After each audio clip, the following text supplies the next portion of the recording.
Shalom, damai di hati. Salam sejahtera dalam kasih Tuhan kita, Yesus Kristus. Kita bersyukur kepada Tuhan yang telah memberi kita kehidupan dan kesempatan untuk beribadah bersama, meskipun secara online. Kiranya firman Tuhan yang kita renungkan hari ini semakin meneguhkan iman kita, membentuk pola pikir kita, dan membawa kita semakin dekat kepadanya. Latar belakang dan penulis kitab. Surat 2 Korintus ditulis oleh Rasul Paulus kepada jemaat di Korintus sekitar tahun 55 sampai 57 Masehi. Kota Korintus adalah pusat perdagangan yang maju, tetapi juga terkenal dengan budaya hedonis dan penyembahan berhala. Paulus menghadapi tantangan besar di jemaat ini karena ada guru-guru palsu yang menentang kerasulannya dan membawa ajaran yang menyesatkan. Dalam pasal 10 ini, Paulus mulai membela kerasulannya dengan nada yang lebih tegas. Ia menunjukkan bahwa pelayanannya tidak dilakukan dengan kekuatan duniawi, tetapi dengan kuasa Allah. Ia menekankan pentingnya menaklukkan segala pikiran agar selaras dengan kebenaran Kristus. Ayat 1-2. Aku Paulus, seorang yang tidak berani bila berhadapan muka dengan kamu, tetapi berani terhadap kamu bila berjauhan. Aku memperingatkan kamu demi Kristus yang lemah lembut dan ramah. Aku meminta kepada kamu, jangan kamu memaksa aku untuk menunjukkan keberanianku dari dekat, sebagaimana aku berniat bertindak keras terhadap orang-orang tertentu yang menyangka bahwa kami hidup secara duniawi. Tafsiran. Dalam 2 Korintus 10 ayat 1-2, Paulus memulai dengan menunjukkan sikapnya yang penuh kelembutan dan kerendahan hati, sebagaimana Kristus juga bersikap demikian. Ia menyebut dirinya lemah saat hadir di tengah jemaat, tetapi berani ketika menulis surat. Hal ini karena Paulus ingin menghindari konfrontasi yang tidak perlu dan lebih memilih mendidik jemaat dengan kasih. Namun ada orang-orang di Korintus yang menganggap kelembutan Paulus sebagai tanda kelemahan, sehingga mereka meremehkan kerasulannya. Namun, Paulus menegaskan bahwa ia tidak hidup menurut keinginan dunia, tetapi melayani dengan kuasa Allah. Ia memperingatkan bahwa jika perlu, ia akan bertindak tegas terhadap mereka yang menganggap pelayanannya hanya berdasarkan kekuatan manusia. Paulus ingin menegaskan bahwa dirinya tidak mengandalkan kebijaksanaan atau kekuatan duniawi, melainkan kuasa Kristus yang bekerja melalui dirinya untuk menegur, membangun, dan menuntun jemaat kembali ke jalan Tuhan. Ayat 5-6. Memang kami masih hidup di dunia, tetapi kami tidak berjuang secara duniawi, karena senjata kami dalam perjuangan bukanlah senjata duniawi, melainkan senjata yang diperlengkapi dengan kuasa Allah, yang sanggup untuk meruntuhkan benteng-benteng. Kami mematahkan setiap siasat orang dan merubuhkan setiap kubu yang dibangun oleh keangkuhan manusia untuk menentang pengenalan akan Allah. Kami menawan segala pikiran dan menaklukkannya kepada Kristus. Tafsiran. Paulus menegaskan bahwa meskipun ia hidup di dunia, ia tidak berperang dengan cara duniawi. Ia tidak mengandalkan kekuatan manusia, kecerdasan, atau strategi dunia, tetapi menggunakan senjata rohani yang diberikan oleh Allah. Senjata ini bukan pedang atau kekuasaan, melainkan doa, firman Tuhan, dan kuasa Roh Kudus. Dengan senjata ini, Paulus mampu meruntuhkan benteng-benteng yang merujuk pada pemikiran, kebiasaan, dan ajaran yang bertentangan dengan kebenaran Allah. Paulus juga menjelaskan bahwa perjuangannya adalah menawan segala pikiran dan menaklukkannya kepada Kristus. Ini berarti setiap cara berpikir yang menentang kehendak Tuhan harus dikoreksi agar selaras dengan firman-Nya. Banyak orang di Korintus yang masih dipengaruhi oleh filosofi dunia dan kebanggaan intelektual mereka, sehingga sulit menerima kebenaran Injil. Paulus menegaskan bahwa hanya dengan tunduk kepada Kristus, manusia dapat memiliki pola pikir yang benar dan hidup dalam ketaatan kepadanya. Ayat 6.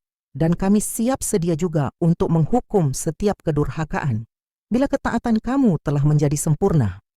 Tafsiran. Paulus menegaskan bahwa ia siap menghukum setiap bentuk ketidaktaatan begitu jemaat sudah menunjukkan kesediaan mereka untuk taat. Ini menunjukkan bahwa Paulus tidak serta-merta bertindak keras terhadap jemaat, tetapi lebih mengutamakan pemulihan dan pertobatan. Namun, jika ada yang tetap menolak kebenaran, ia akan mengambil langkah tegas untuk menegakkan disiplin rohani. Sikap ini mencerminkan keseimbangan antara kasih dan ketegasan dalam membimbing jemaat. Ayat 7, tengoklah yang nyata di depan mata kamu. Kalau ada seorang benar-benar yakin bahwa ia adalah milik Kristus, hendaklah ia berpikir di dalam hatinya bahwa kami juga adalah milik Kristus sama seperti dia. Tafsiran. Pada ayat 7, Paulus menegur mereka yang hanya melihat segala sesuatu dari penampilan luar.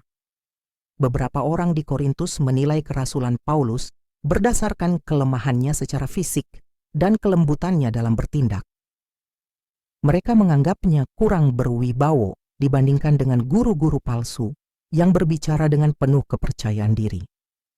Paulus mengingatkan bahwa menjadi milik Kristus bukan tentang penampilan luar, tetapi tentang ketaatan sejati kepada Tuhan.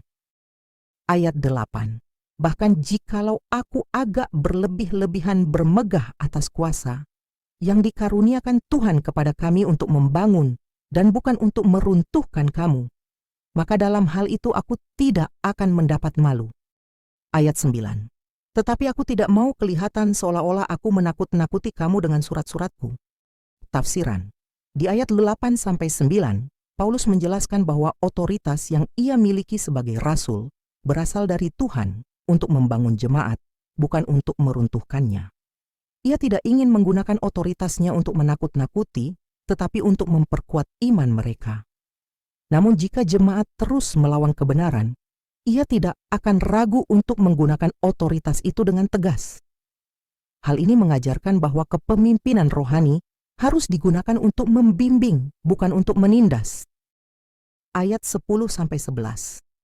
Sebab kata orang, surat-suratnya memang tegas dan keras, tetapi bila berhadapan muka, sikapnya lemah dan perkataan-perkataannya tidak berarti.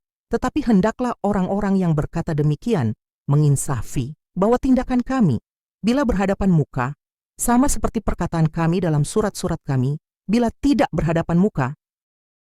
Tafsiran. Pada ayat 10-11, Paulus menanggapi tuduhan bahwa ia hanya berani saat menulis surat, tetapi lemah saat hadir secara langsung. Beberapa orang di Korintus menganggap Paulus tidak konsisten karena kehadirannya tidak semengintimidasi tulisannya. Paulus menegaskan bahwa apa yang ia tulis dan ajarkan tidak berbeda dengan bagaimana ia bertindak ketika hadir. Ketegasannya dalam surat bukanlah kepura-puraan, melainkan cerminan dari otoritas yang Tuhan berikan kepadanya. Dari bagian ini, kita belajar bahwa kehidupan Kristen tidak hanya tentang penampilan luar, tetapi tentang ketaatan sejati kepada Kristus. Paulus mengingatkan bahwa setiap pemimpin dan jemaat harus berani menegakkan kebenaran dengan kasih, tetapi juga siap bertindak tegas terhadap mereka yang terus menolak kebenaran. Ketaatan kepada Kristus bukan hanya soal kata-kata, tetapi harus terlihat dalam tindakan dan pola pikir kita sehari-hari. Refleksi untuk kita. Sebagai orang percaya, kita dipanggil untuk menaklukkan setiap pikiran kita kepada Kristus, agar hidup kita tidak dikendalikan oleh pola pikir dunia yang bertentangan dengan kehendak-Nya. Dalam kehidupan sehari-hari, banyak tantangan yang mencoba mengalihkan fokus kita dari kebenaran firman Tuhan, baik itu melalui tekanan sosial, pemikiran sekuler, atau kebiasaan lama yang sulit diubah.